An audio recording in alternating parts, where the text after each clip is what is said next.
welcome back to another episode of God Built This Podcast. I'm your host, Maxine, and we're on episode 179.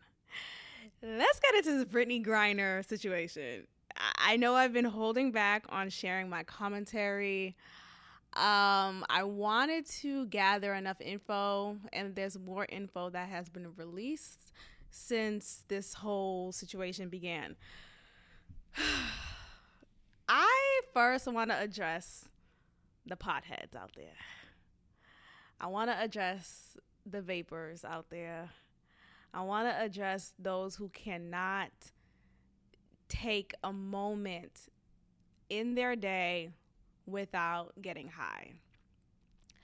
I also want to address the establishments that are selling weed now, right? Like in Denver and just in different parts of the world or in the country that has legalized marijuana. This is what you created.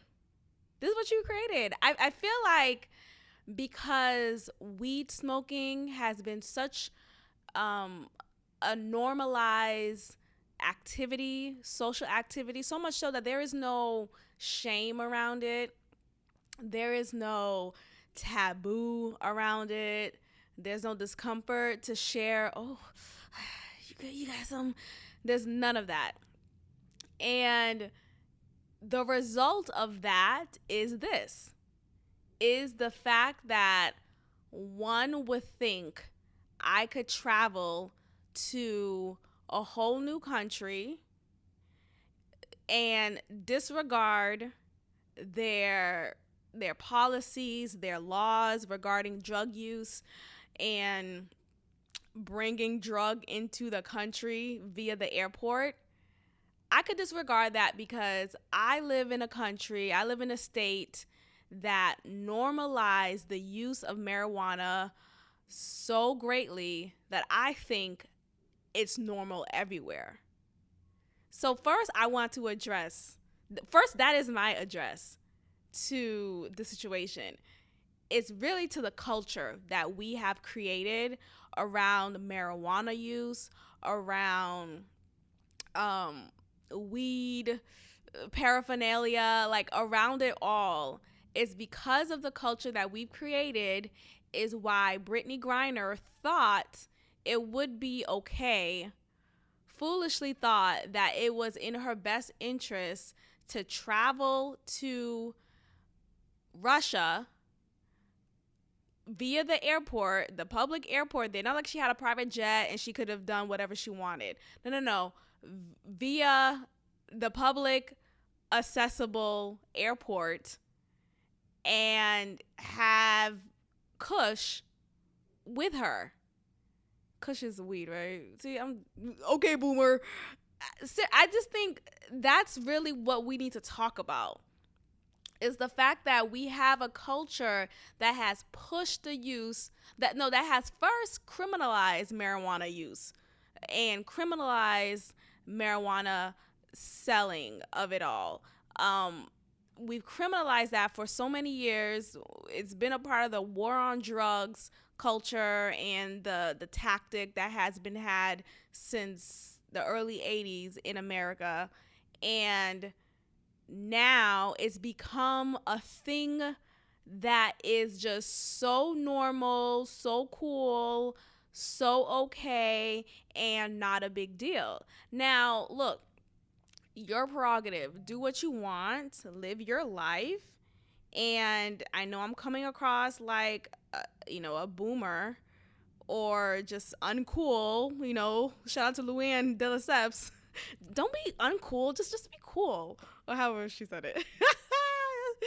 A classic episode. Shout out to Real Housewives of New York. But I think ultimately that's the issue here. America's at fault. Now, let's get into Brittney Griner specifically here. What in the world were you thinking? Now, I think a lot of times people like to dismiss that though you may see marijuana as not a big deal because of the culture that we've created and that has been created about weed usage and the weed shops, and you could get weed in different grains, and you could do whatever, you could go to work high, it's okay. Like, everything has been normalized in the culture that we're in now as far as weed use. So it makes sense, actually. It does make sense that Brittney Griner thought it was okay and in her best interest to travel to a whole new country, despite it being Russia, to travel there and think that it's okay for her to bring marijuana with her. Now, who knows? Maybe she's been doing this pretty regularly. Apparently, she has been in Russia many times as part of her basketball career.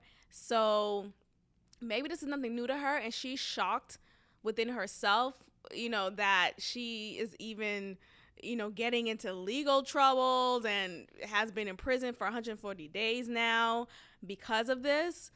I think there's ultimately an agenda, of course, going on that explains why she is still in prison. But I think because of the culture that we've created to normalize marijuana use, we're so quick to dismiss the significance of it all. And we think, oh, it's not a big deal. It's just marijuana. Like, why is she in prison for that? That's crazy. It's just marijuana. Like, it's just. This whole, like, it's just. And, fun fact about the word just, there's some good advice whenever you're sharing, whenever you're writing a professional email or you just want it to be taken seriously, even if it's via text, right? And also vocally, like if you are audibly speaking to someone, avoid using the word just, because just minimalizes what you're saying and it actually makes it seem like you're not saying anything of importance, that you shouldn't take me important, right? Like, oh, I'm just saying, or no, I just wanted to know. Like, you see how it, like, just with that word, it creates that tone of like, it's okay if you can't. I just wanted to know, it's okay if you if you can't send me the payment. Like, it's like, like, no, it's not okay. So just keep that in mind. You don't use just. Anyway, Brittney Griner should have been vigilant and not pack marijuana in her briefcase, in her suitcase, in her luggage at all. Now, obviously she's an indulgent, whatever, of the drug, but I'm sure there's a connect that she could find in Russia to get her rocks off. But as far as bringing it with her, it unfortunately paints this idea that she's trafficking drugs. And, that's obviously going to increase the charges set against her. And unfortunately, that is why she is where she is right now. Now, do I think she deserved to be in prison and she deserves to have 10 years? Like, no, like, I don't think that's right either. Like, I'm sorry that she's going through what she's going through. I hope she can be released earlier than they're presuming. And I hope things work out. But I think this is just a cautionary tale for us all. Like, I remember Boston Bay. OG listeners know, nigga smoked all day, every day. All day, every time we talked, every time we spent time together, it was him already high or him about to get high again because his initial high has waned off. So he told me one time that, or a couple of times, but he told me one time that when he goes to the airport, he already has his marijuana packed in a way in his luggage that makes it undetectable for TSA, and it works every time. He's able, at least all the times that it has, I don't know if he ever had like a situation that I'm privy to, but he said that there is a way, there's a tactic, there's a strategy to pack the marijuana in the luggage a way that is undetectable for TSA. Like, if you gotta learn a way to pack something that is a drug in your luggage, pack it in a way that is undetectable, then I think that's a problem. You can't go 5 days on vacation without smoking that snuff. You can't. Like, I mean, at what point do you put it down? I just want to know. Hello? Is the mic on? I just want to know, at what point do you put it down? I remember when he told me that, I was like, oh, and he said it in a way that was like, hey, aren't you impressed? Right? Like, aren't you impressed? I'm able to go through TSA without getting detected for this drug that I'm carrying, that I'm trafficking with me. Huh? Aren't you impressed? I mean, I think, sure, like, if you want to look at the word impressed, sure, you're able to get away with something, and that's pretty impressive. Cool, but no, I'm not impressed. I remember one time, aside from the drugs, he said, so I was at a Walgreens one day and in Boston, and he saw me in there, or he saw me about to go in, and not that he was actually in the store. He does like these creepy things, or he did these creepy things that he'll act like he didn't see me in the store until after, right? So like he'll hit me up after and be like, "Oh, I saw you. Were you at the Walgreens? On Dorchester Ave?" And it's like, "Yeah, I was." What?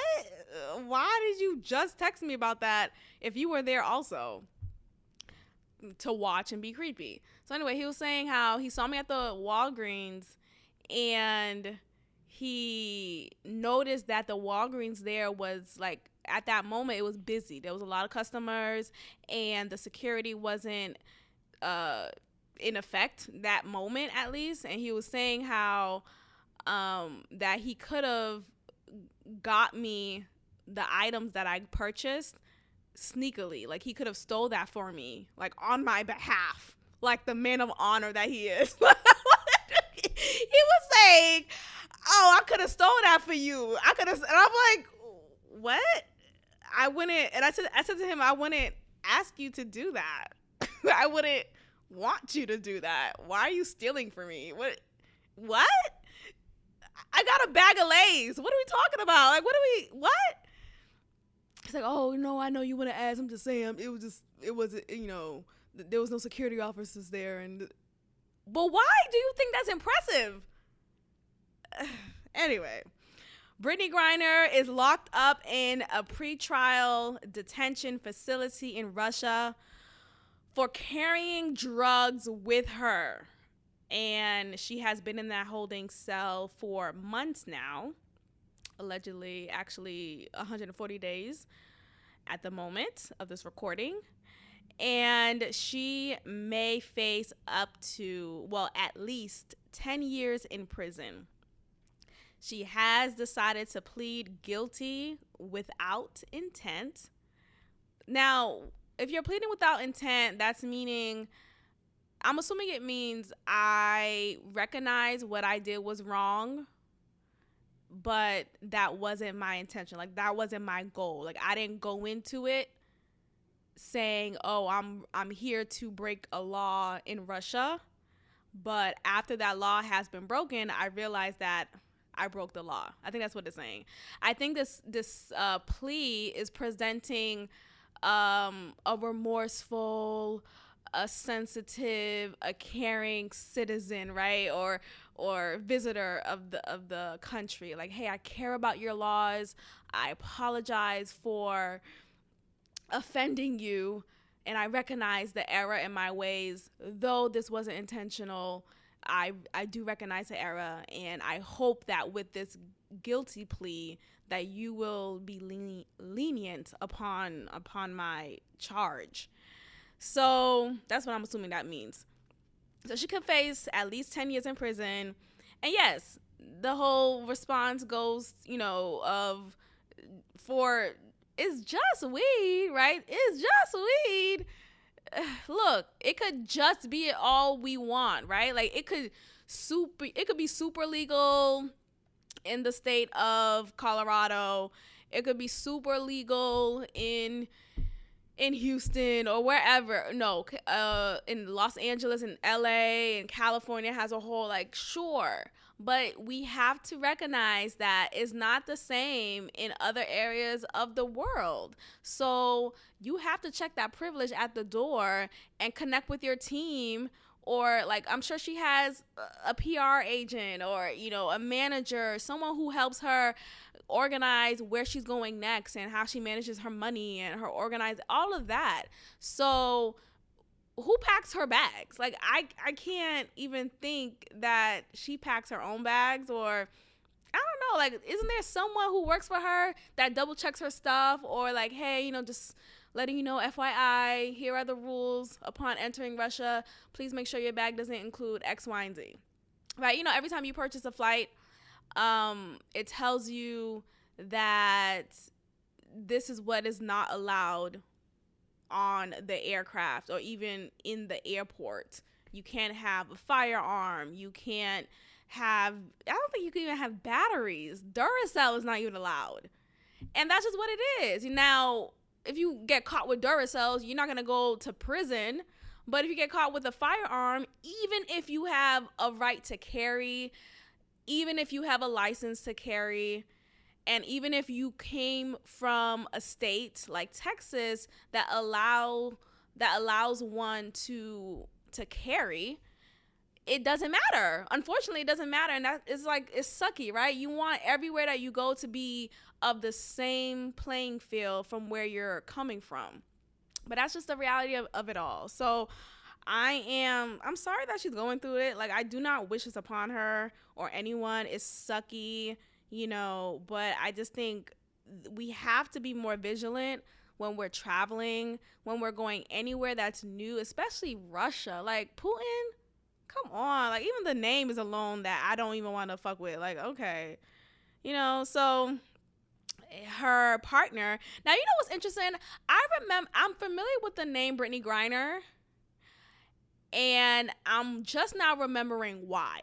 Right? I'm familiar with the name, but there was a scandal that took place years ago involving Brittney Griner, and she was actually the perpetrator in that situation. So she was in a previous romantic relationship, not with the woman that she's with now, who is her new fiance. She was engaged before, and her previous fiance, allegedly, Brittney Griner was beating her up. Like, it was a domestic violence situation.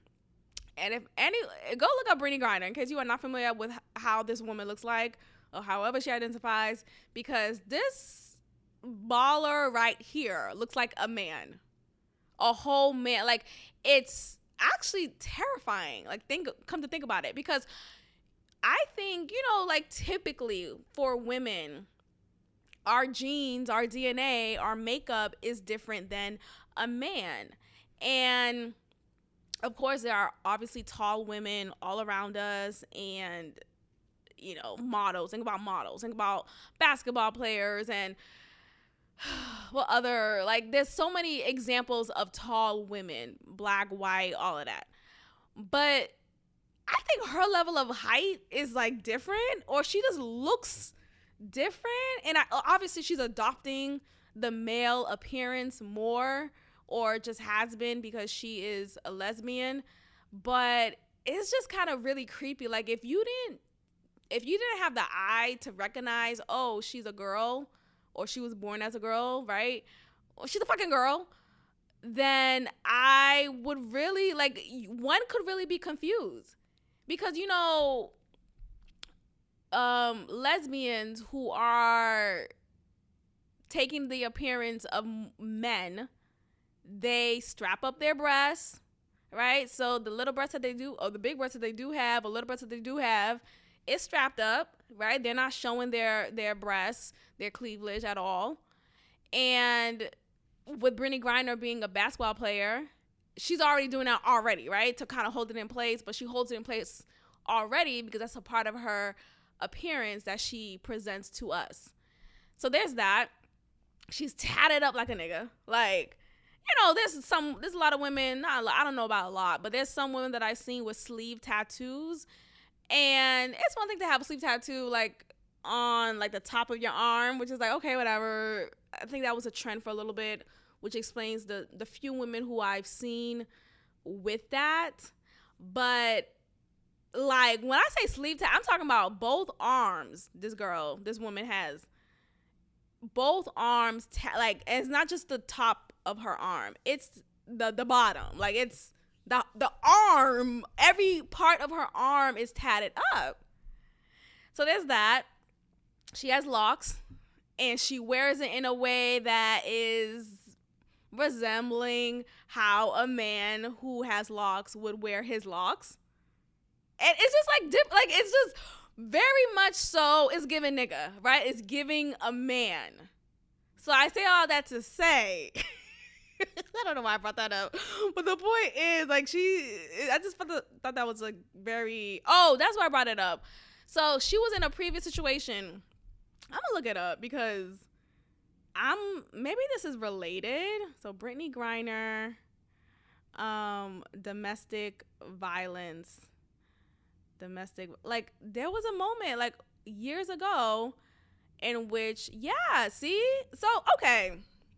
Brittney Griner pleads guilty in domestic violence case, and in this article it says that she entered counseling after that situation. So this article was produced in 2015. Okay, so WNBA star Brittney Griner accepted a plea deal and will enter a diversion program following her April 22nd arrest on suspicion of assault and disorderly conduct. Okay. A verbal argument between Griner and her fiance turned physical, and both women were arrested on assault. So both of them were arrested. Now, it is never okay for an argument to turn physical. Griner said in a statement released through her attorney, "This will never happen again, and I take my relationship and my responsibility as a role model seriously." Okay, I goes. "I'm committed to making positive changes, and I plan to use what I have learned to set a good example and help make a difference in the world around me." Okay, well, you know what? I took it as she was beating the shit out of her woman. I took it as that because Brittney Griner presents herself as a man. So I immediately took it as she was abusing her. But this article is making it seem like it was a partnership. Both parties were abusing each other. And both of them were arrested. Now, you know, that's interesting. Maybe they're treating it like that because they're both women, and they probably see it as, well, it's fair to arrest both of them. One of them can't be the perpetrator, right? Maybe they think about it like that, as in if it's a heterosexual relationship and the man's abusing the woman, or even if the woman's abusing the man, even still, the man is still arrested, right? Because just naturally, the man is more of the aggressor. So they see it as, well, I'm going to separate the two. And by separating the two, I'm going to take the one who is clearly more of the aggressor. Even if he is not in this moment, he is still seen as such because the man is typically the aggressor. So being that Brittney Griner presents herself as a man, like, you know, just the way that she just is physically, it makes sense why I said that. But yeah, that was a moment in time. Now, that makes me wonder, like, is she the type to just be rebellious, to just not give a fuck about rules and not care about the different policies and laws upon entering different countries and just different areas? You know, like, that makes me wonder, because she's not like this, like, you know, clean cut, civil appearance, right? You know, she doesn't present herself as such. And with that history, it could work against her.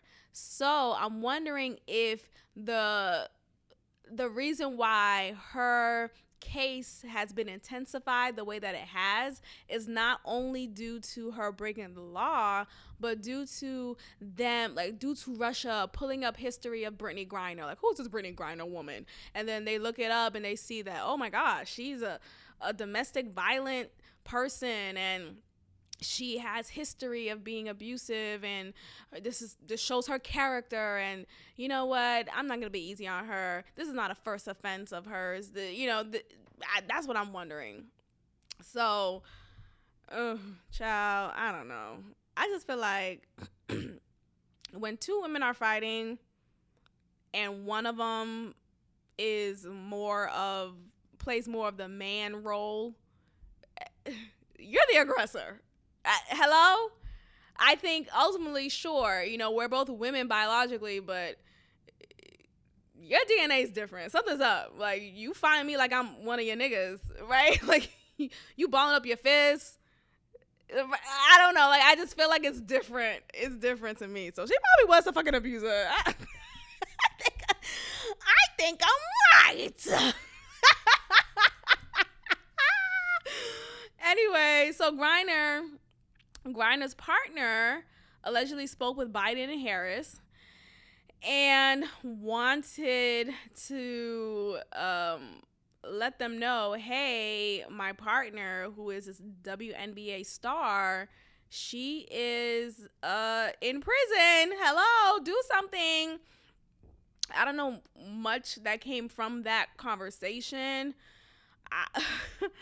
I don't know. She made it seem like after having that conversation with Biden and Harris that something could be like, that it was optimistic. Like, something will be done and we need to speak up, yada, yada, yada.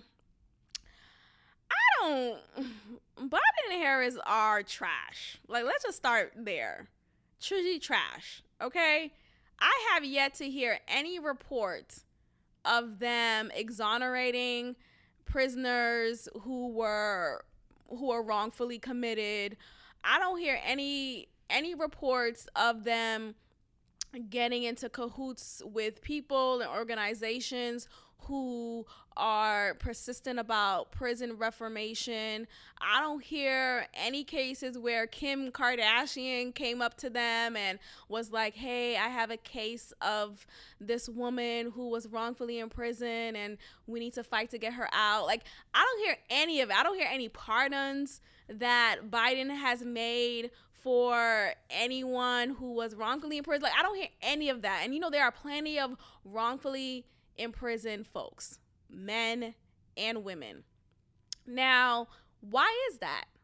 Why haven't I heard any updates on that? It seems like as soon as Trump got out of office, suddenly the need or the care to reform wrongfully imprisoned prisoners gone straight out the window, right? Because at the time, at the transition from Trump to Biden, it was all about COVID. It was all about vaccination. It was all about lockdowns and the pandemic talk and fear mongering, all that bullshit. So it seems like we didn't have room. We didn't have care to give for wrongfully imprisoned people. I think we should be able to chew gum and walk at the same time. So it's actually very unfortunate that this whole time that Biden Harris has been in office, nothing has been said or done regarding prison reformation. So what the fuck is going on? People are trying to say, oh, the reason why Brittney Griner is still in prison is because, she's a black woman and that's why. Or if it was LeBron James, then Biden and America would have figured out and gotten him out by now. He would not have lasted damn near 3 days, a weekend there, right? I don't think it's any of that. I think if Trump was in office, this bitch would have been out. I really do. And I'm not trying to say because Trump is I'm not, MAGA. I'm not trying to do all of that. I'm just saying there's so many cases. Literally, it was back to back to back to back of so many different cases in which Trump has exonerated a couple of wrongfully imprisoned people, or Kim Kardashian has went up to his office and worked on freeing X, Y, and Z, and then that person was free. Remember that woman this is black woman who spent like a good 20 years in prison, and Kim Kardashian was able to free her. She worked with her legal counsel, and she went up to Trump while he was, the president at the time, and this woman was freed like within days. This is a random woman, right? Who, I'm grateful that she was released, because remembering the case, I think she had to defend herself. It was a domestic violence situation, and in her defense, she ended up killing someone, or the perpetrator. That was the someone. And the point is, like, she wasn't a celebrity. Like, the woman wasn't a celebrity, right? She wasn't this like high class woman, just by economic standards, society standards.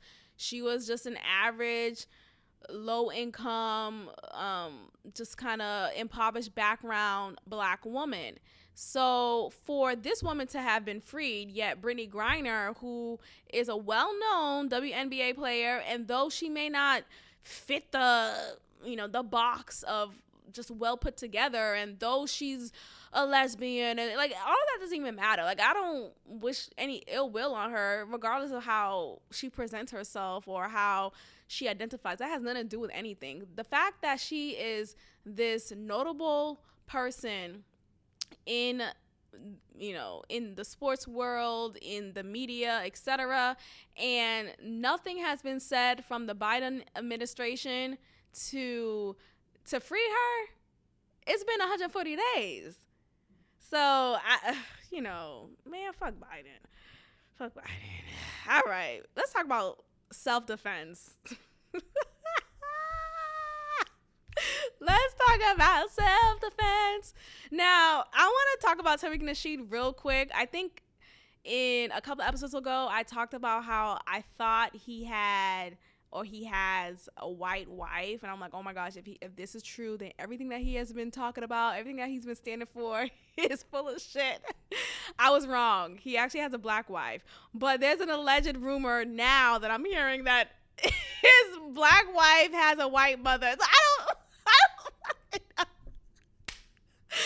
So I don't know. Maybe it doesn't even matter. That probably doesn't even matter at this point. But his wife is black. So I just want to clear that up in case I did say it. Because I know I was thinking about it. I can't remember if I said it or not. But I do want to say his wife is black. So, sure, I could still listen to him and be like, oh, okay, take everything he says with a grain of salt at least.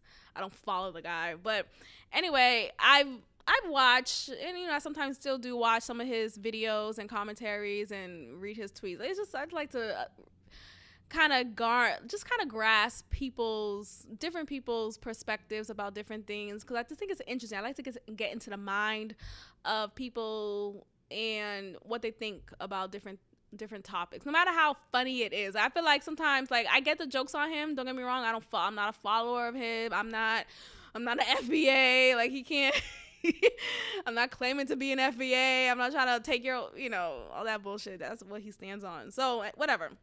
But anyway, we know Tariq Nasheed is someone who is very set upon recognizing the racism in any and everything and calling out white supremacy. And though many times I feel like he is accurate in what he's saying when it comes to stuff like that, when it comes to calling out white supremacy, when it comes to recognizing that, there's an agenda set against a black person in this case, I think he's accurate in those or in those cases.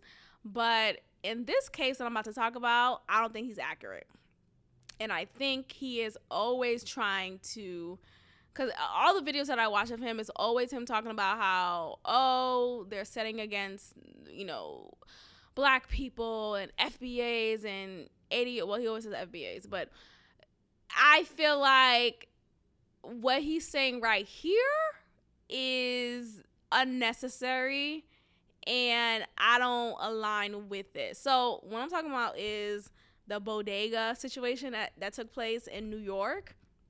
And let's get into it. So In NYC, a couple of days ago, maybe probably a week ago at this point, or 2 weeks ago at this point, a bodega clerk in New York City was praised because there was, I'm going to paint it for you guys. So now for those who may not be familiar with what a bodega is basically a convenience store, but a smaller version of it. And it's a community staple in New York City. And I think probably they have some in Philly and this a few in Boston, but it's really known in NYC, and they're literally called bodegas. Or I mean, some of them may be called bodegas, but if they have another name, people still call them bodegas. That's just how it's called.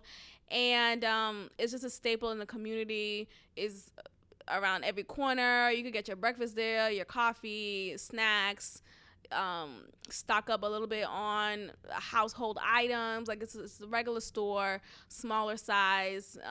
Sometimes it's family owned or not. And it's just a well-known store that everyone goes to at different points.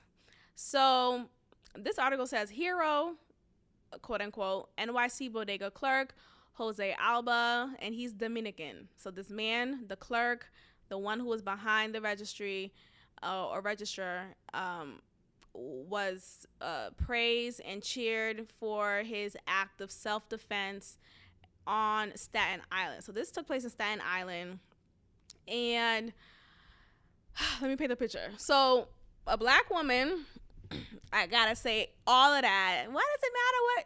It matters. So a black woman walks into this bodega, and she's not an older woman. Like, she's probably early 20s, like very young. She walks in and she picks up a couple of things. I think she only picked up a bag of chips. I don't know if it's Lay's. I don't know if it's Utz. I don't know if it's, Doritos. I don't know what it is, but a bag of chips nonetheless. And a bag of chips is typically, with this inflation, it's probably $2.25 now, but it's less than $5, right? And look, I'm not here to make anyone feel bad for whatever financial circumstances that they're in currently or that they're trying to get out of. Like, it's different out here, and I have a lot of sympathy. So even though I know we like to say it's just weed, right? It's just the word just, again, diminishes it. So I'm hearing a lot of people say, oh, it's just a bag of chips. She couldn't afford a bag of chips. So anyway, she walked into the store, she picked up a bag of chips, and she tried to purchase it using her EBT card. Now, already the jokes are flying, right? Like, why are you using an EBT card to purchase a bag of chips from the bodega, right? Like, typically, at least I've seen usage of EBT cards at grocery stores, when you're buying in bulk, so that it can last you a couple of weeks, and it's really, it feels like it's worth it in that moment, in that case. Anyway, she decides to use the EBT card at this bodega to buy a bag of chips. Now, again, a bag of chips is definitely less than $5, probably $2 max. And, considering inflation. So she tries to purchase it. The card gets declined. She can't afford it. So she has an attitude, and she leaves the store. She leaves the chips there. She leaves the store. She goes to get her boyfriend, a black man. A nigga. He's braided up too. So braided up too. So it's like, braids in 2022 already is a problem. Like, oh Lord, but rest in peace, because he passed. So, I'm sorry. The whole outcome of the situation is just horrible. Like, still, no matter where you stand on it, it's a horrible situation, and I'm sorry that a life has been taken because of it. And I blame her, to be honest. But if we want to go into the deeper situation of it all, I blame the economy. How about that?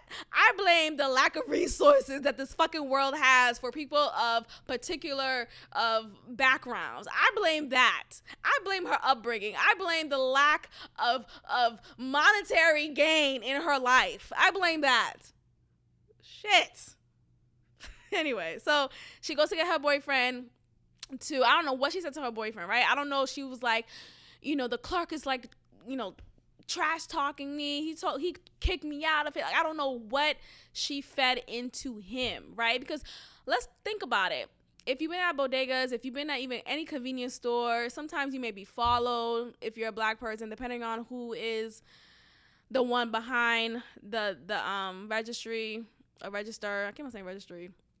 And it's not always a great experience, because I've kind of been through something like that, where not necessarily my car was declined, but like you walk into a store and you could feel eyes on you, like, okay, is she gonna get this? Or I remember walking into a gas station store and I just wanted some Airheads. And with like certain items of food or candy, junk food, whatever it is, you could easily kind of like hide it, right? You could steal it, put it in your back pocket. You could like throw it up somewhere in your shirt, in your skirt.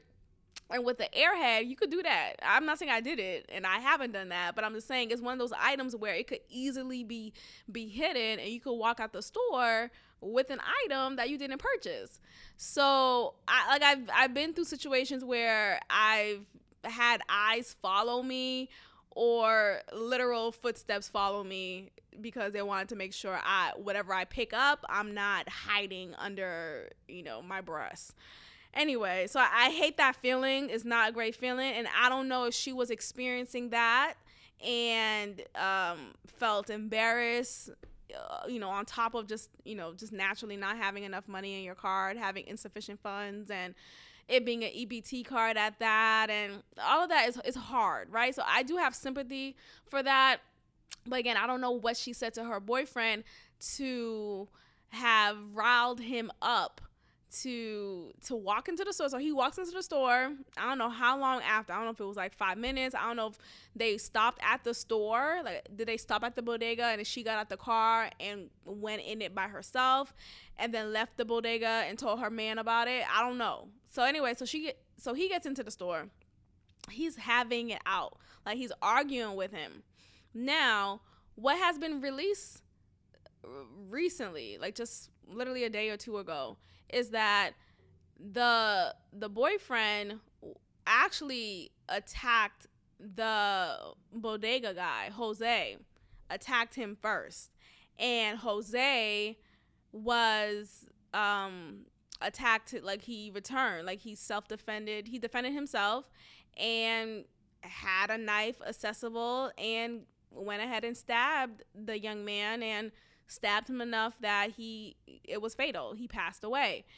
And I'm hearing a lot of different sides to the argument, like, he shouldn't have stabbed him until, he shouldn't have stabbed him to death, right? He should have stopped, or he should have stabbed him in a way that wasn't fatal, or why didn't it even have to get to stabbing? Why couldn't it just have been a fair one where they're just physically fighting and it finally...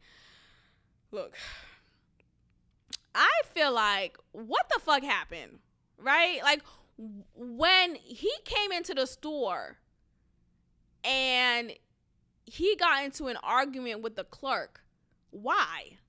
Why are you arguing with him?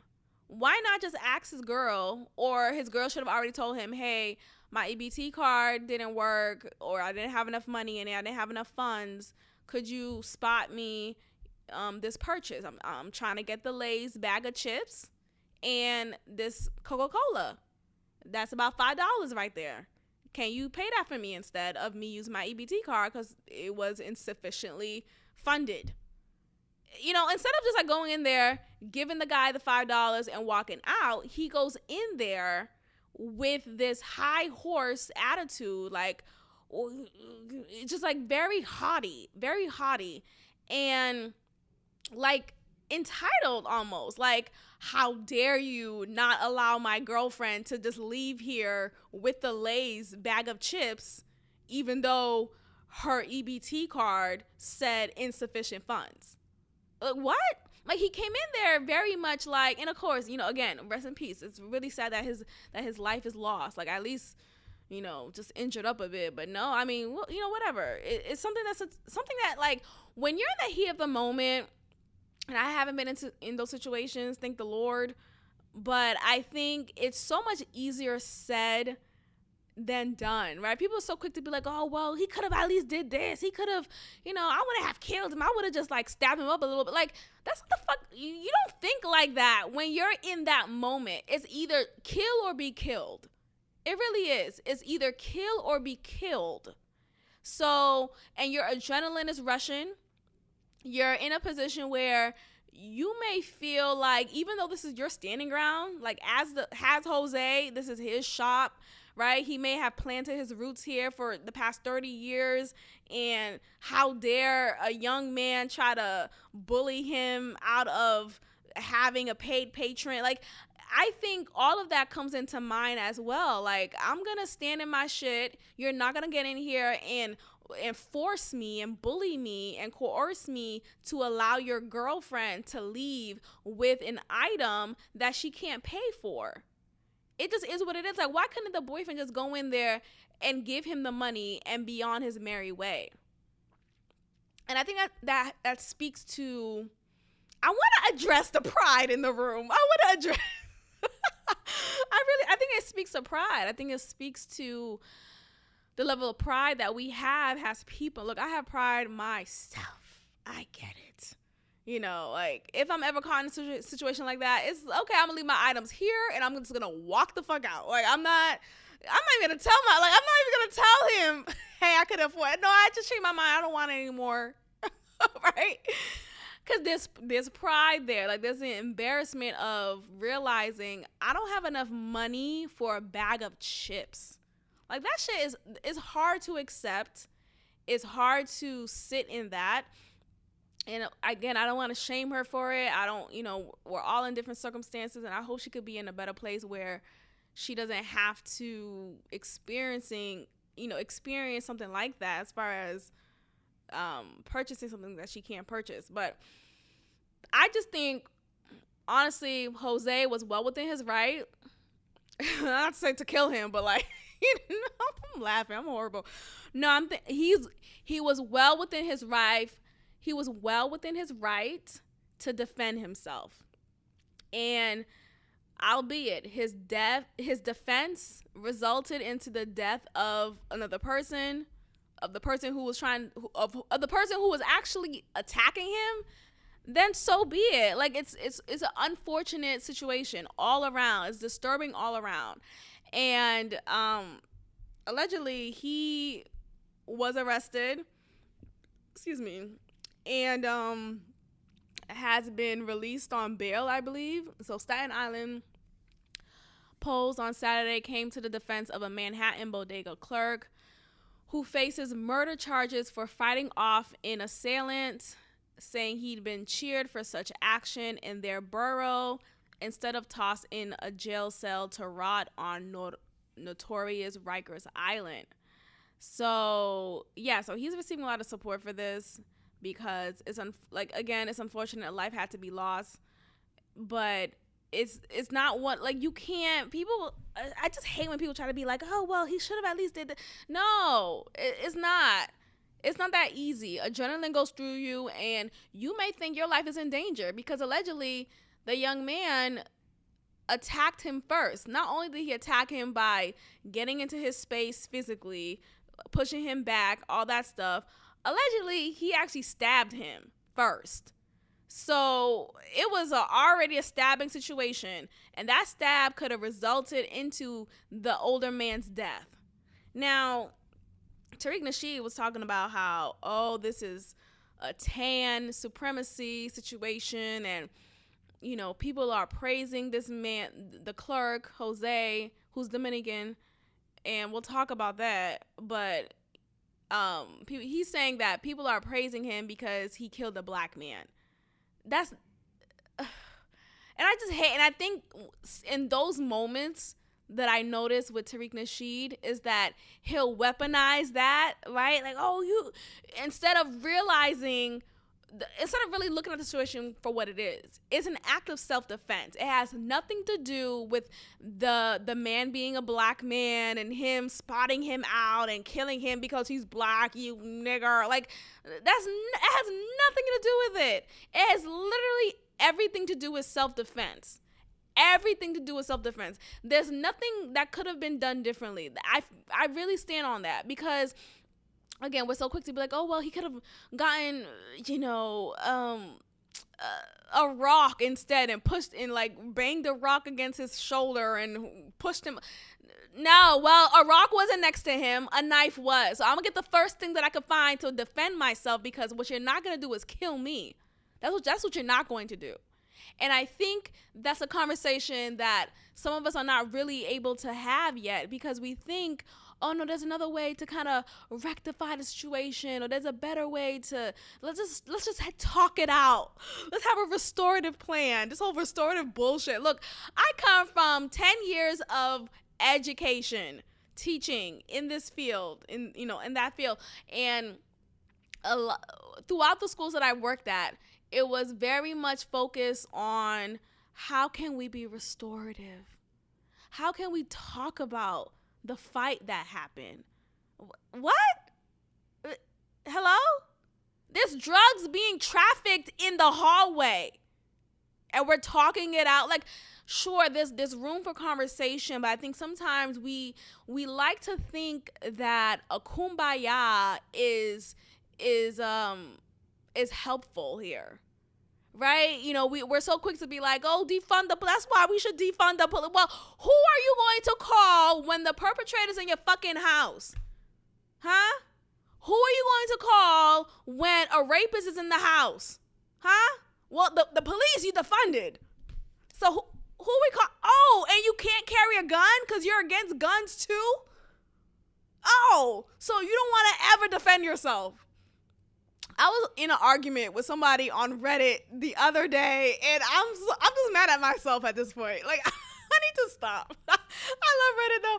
I really do. No, but I need to stop. I need to relax. But I was in an argument with someone. It was like weeks ago actually, and it was on the Joe Rogan Reddit page. And it's funny because there's a lot of people on these Reddit communities that actually hate the person who the community is about, right? So like I'm on a couple of different Reddit communities that's about like a particular person or a particular like business or like show or whatever. And the page in which the Reddit is about, they hate that person, yet they tune in every week, every day to that person's content, talking shit every post. Like, why are you here? Why are you here? Like, instead of having a constructive conversation about, a topic that was brought up on that Reddit page, or, it's just always, I hate this person, they're trash, I've stopped listening to their stuff. It's like, so why are you here again? Anyway, so what happened? I was on the page, and I was like saying how, we should have the right to carry. Like, why, like, that shouldn't be taken away from us. I'm sorry for the lives lost in the mass shooting at, this school and that school, and all that is horrendous. But that should not also mean guns should be taken away, because that's now going to result in, because a bad guy used a gun improperly, now take away guns from the good guys. Like there are plenty of instances when a gun is needed. And so anyway, I was talking to someone, and I was like giving examples of instances when one would need a gun to defend him or herself. And the person's talking about, oh, well, that's living in a world of paranoia. That means you're paranoid. I can't think of an instance where I would need a gun. I'm like, are you fucking stupid? Are you fucking stupid? Because, okay, cool, you call the cops. The cops not going to get there depending on where you are. But let's say you're even like just 20 minutes outside the city. Okay, so now the cops not going to get there until 10 minutes. In those 10 minutes, you better fight for your life. And how do you fight for your life? Using a bat, right? And I don't even have a bat. Who has a bat, right? You got to use what you got, a lamp, right? Now, you bring in a lamp into a gunfight, who's going to die? You with the lamp. You are. So this whole idea of, guns aren't needed. No. If you're going to have a gun, let me have a gun too, right? And, of course, those who are of a particular lifestyle, right? Street life, undercover, dirty shit like that. There's a lot of guns available for them. So if they're gonna have a gun, a rightful citizen who pays his taxes should have a gun as well, because oftentimes the ones from the street life are going to get into contact with the ones who are paying, who's being rightful citizens in the world. And okay, who's gonna be at a deficit here, right? So anyway, I'm giving these examples to him, whoever I'm talking to, probably a Russian bot at this point. And he's like, oh, you're living in a paranoid. Like, okay, go ahead. I live in a paranoid world with my gun. Okay? Because pull up on me. I'm saying all this to say I don't have a gun yet, and that's funny. But the point is, all I'm saying is, like, get a gun. That's the point. Oh, I'm so funny. I'm so fucking funny. Shit. Damn, I'm so funny. Anyway, I support this man for killing his brother. Okay, I gotta go. That's not okay, man. No, again, that's a joke. It's a joke. Don't come at me, dog. But yeah, I don't think the killing was racially motivated at all. I am sorry that he lost his life. I hate that it had to have turned that way, but I just wonder, before the attack took place, why couldn't the boyfriend go in there and give the rightful amount of money needed to make the purchase for his girlfriend? Like, why did he need to go that far? Or if you're that embarrassed, go to another bodega. There's one like literally 5 minutes away from the other. Go to another bodega and go ahead and find the same items, and you'll find it. It's just it's just really sad. I'm sorry to hear this took place. Let me read this part. So Alba, this is the Dominican guy, suffered stab wounds himself, allegedly inflicted by Simon's girlfriend. Oh, so the girlfriend's okay. See, this bitch, I don't know. I don't trust her. That may be infected because his wounds weren't properly tended to while behind bars. Okay, that's interesting. So she was in the store too? And I don't like to watch these type of videos. So I didn't watch the video myself. I saw a still picture of the attack. So I don't know exactly what step took place first and what took place afterwards. All I know is you come into my store, you try to be haughty with me, and not just with your words, but you come towards me physically and invade my space, and you're pushing me, you're fighting me. I'm gonna do whatever I feel is necessary to defend myself. And if it results in your death, I'm sorry, but it's to kill or be killed. And that's what the fuck it is. Like, that's about self-preservation. That's human 101. So, it is what it is. RIP. That's really sad, though. Okay, let's talk about twerking for justice. Okay. My God, today. So, Tierra Mack, what a last name. That is so, what's that song, Mac? He's a bad, no, right? Isn't that from someone named Mac? I don't know. Let me know. So this woman, her name is Tierra Mack. She is a Democratic Rhode Island senator. So she's already a senator.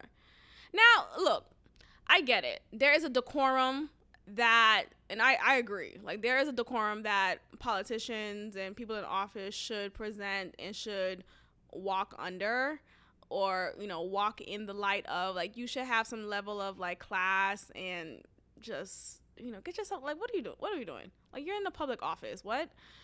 But like that doesn't take away the fact that these are real people, and some of these public office servants are, single or live a particular lifestyle, and they twerk, they dance, they have drinks, they have sex, they have a good time in this world that they're in with the life that they live.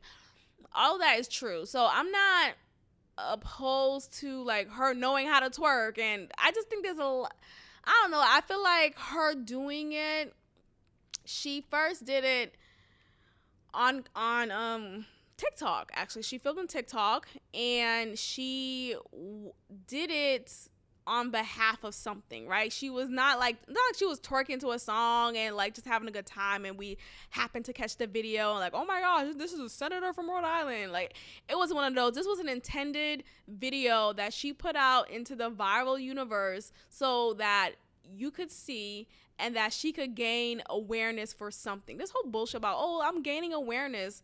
How much awareness do we need? Anyway, so she is twerking for your votes. And let's see. I'm trying to find exactly. So she's only 28 years old. She's a young woman.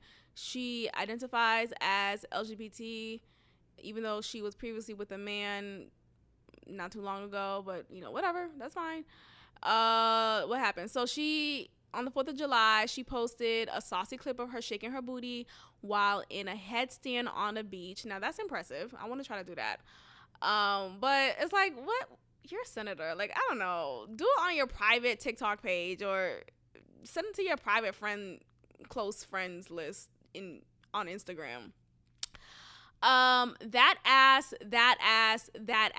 Someone can be heard saying admiringly before Mac, wearing a skimpy yellow bikini, turns to the camera and begs, "Vote Senator Mac." Okay, so she's doing this to garner votes and a place in office. So even though she's already a senator, but I guess, yeah, I think every year, so she needs to keep on doing this. I don't know. It was just one she posted in the revealing outfit during her beach trip, with another asking how many nip slips she was allowed. You already have 3. One of her friends teased, okay, up more than 70,000 views. I need to see more politicians doing this, she said.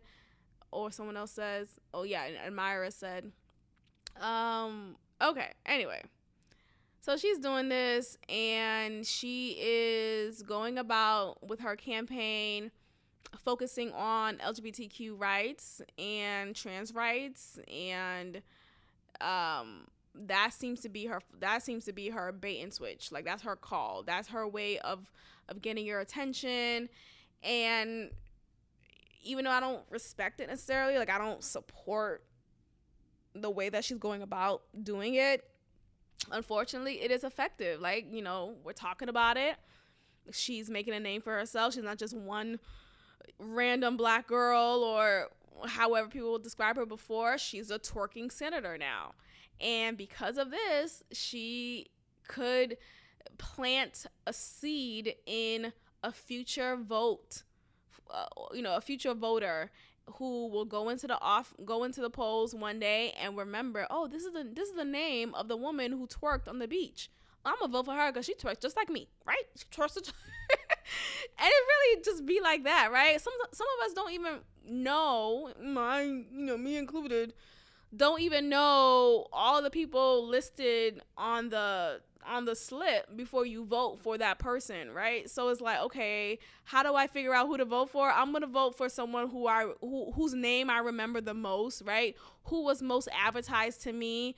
I think is a good person to go ahead and vote for Tiara Mack here, right? Oh, she twerks just like me. She must be, down and, down to earth, yada yada yada. So this should be fine. And I think that's really what it is, and it's gonna be effective. Now, who knows when the voting window is and the result, what the result will be, but that's her stance, her twerk stance. She's a young queer black leader and a fierce champion for repro rights. So yeah, I'm already not voting for her. Well, I'm not in Rhode Island, so it is what it is.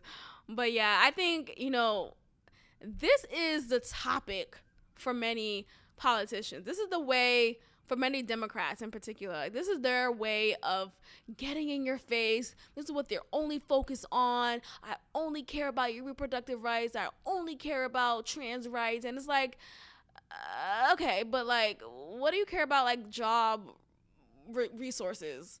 You know, what do you care about, like, creating more jobs in this community?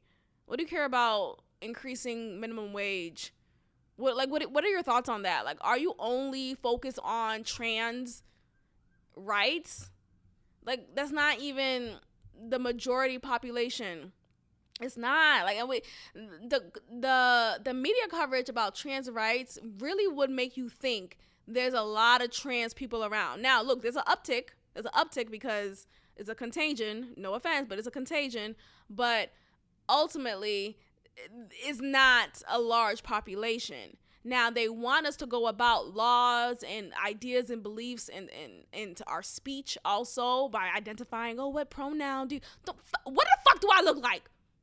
Go by that pronoun. Go by what you think I look like. Or what I look, not even what you think. Go about what I look like. And pick that pronoun. Use your common sense. Okay? So they go about the day painting this narrative that there is a large population of trans people. And that's not the case. Now, sure, I think everyone deserves rights. That sounds believable, right? Did I convince you or nah? I do. I really do. I just think when your campaign is solely about trans rights and that's all you talk about, what else can you offer that will meet the majority? I want to know that. Like, you could also, like, sure, you could care about trans rights, you could care about LGBTQ rights, you could care about that. That's fine. That could be a pocket of your care. But what about job resources? What about reformation for prisoners? What about reparations? What about what are we gonna do about that? What about cleanliness in communities? What about community activism? Like, what do you think about that? Right? Are you just mute when it comes to those situations? So it just feels like it's just this like hot topic that a lot of politicians are riding on because it's a clear ticket to get them to be sensationalized and voted upon and put into this place of position, but you're not really impacting the majority. You only care about the small community. Now, again, I'm not saying don't care about them, but I'm saying you can't make a big time decision solely based off of a minority ass community. You can't. It's ridiculous. So shout out to her. You know, she got us talking, and she does not have my vote.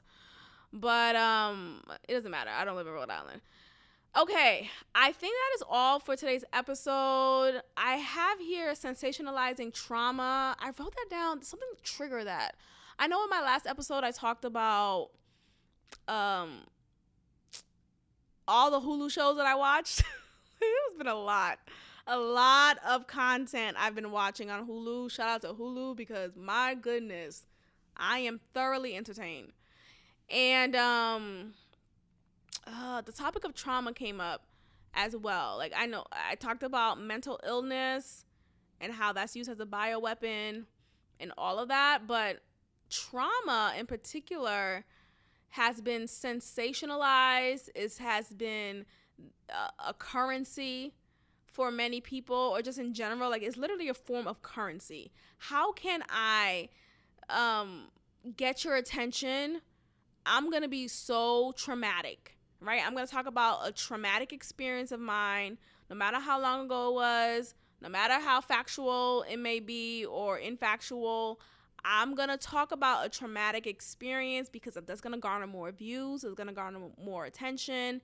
And ultimately, I think it's just demonic. I really do. I think when we sensationalize trauma, we take away